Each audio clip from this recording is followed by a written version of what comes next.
not like this. It is if they have gay people, it is. Candace, I'm gonna take you with me on a trip. Me and you, Candace. You've been and to Jason, Russia?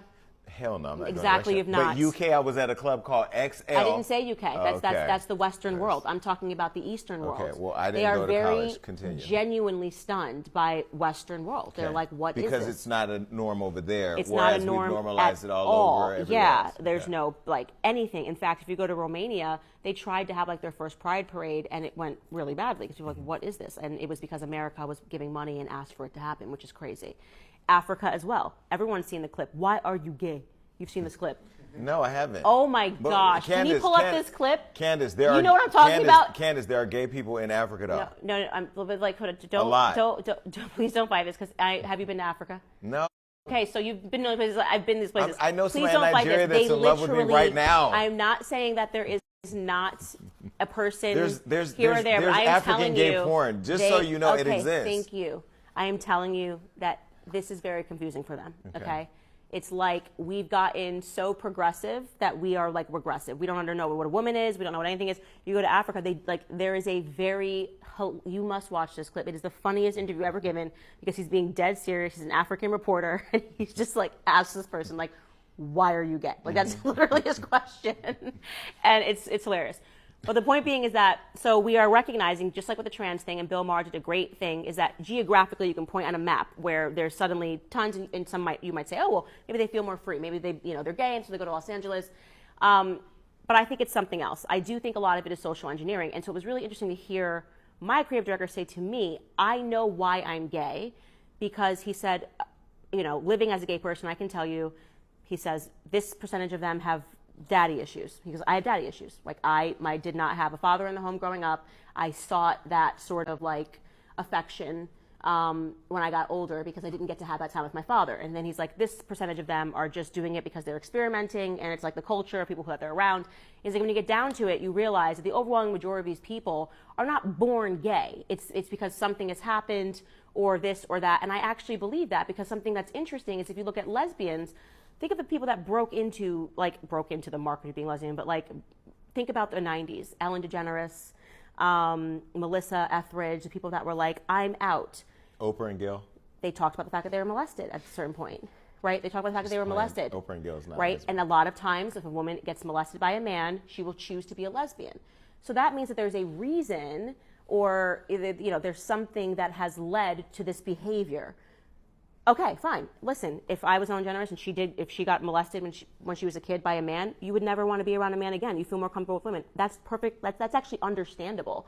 But I think this culture of thinking that there is not potentially a childhood trauma or something that happened that is leading to that behavior is wrong. But we all have childhood trauma that doesn't turn into sexual acts, sexual orientation acts. I mean, I don't know if Charles Manson was. I was going to say, sometimes it could turn you into a killer. Exactly. Jeffrey Dahmer, but I'm just saying that we are not even allowed to talk about that. Like what I just said is like one of the most controversial things ever. They're like, no, everyone's just magically born this way. It's like, no, your childhood experiences matter a lot, actually. Yeah. And with so many people growing up without fathers in the home, and people searching for that paternity, or without a mother in the home, searching for that maternity in a different way. This is kind of like girls when you're like, they slept with everybody. If you ever go back into their childhood, you'll find that like their dad wasn't there.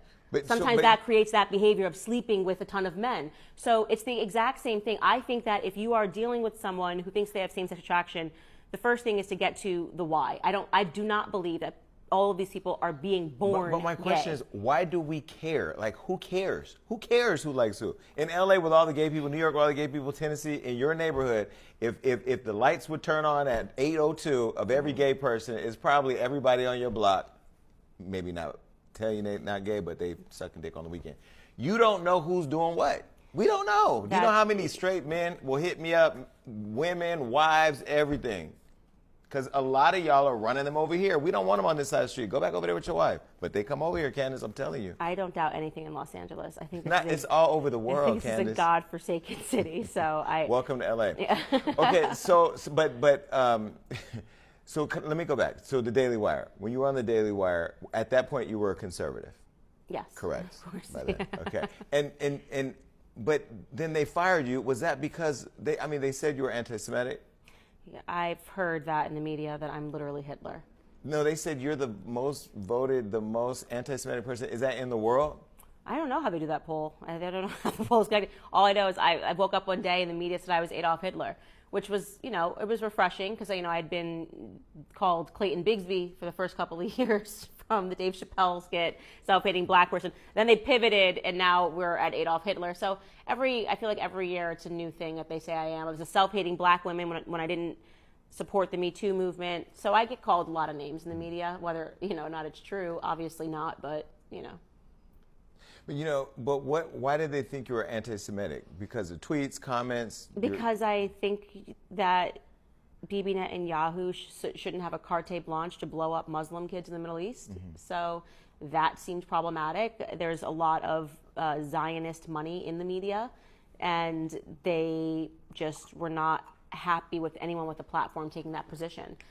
But I have to be moral. I have to say, right, I have to be ideologically consistent. I can't sit here across from you and tell you that I'm pro-life and then pretend that I don't see a bunch of dead Muslim kids coming across my X feed.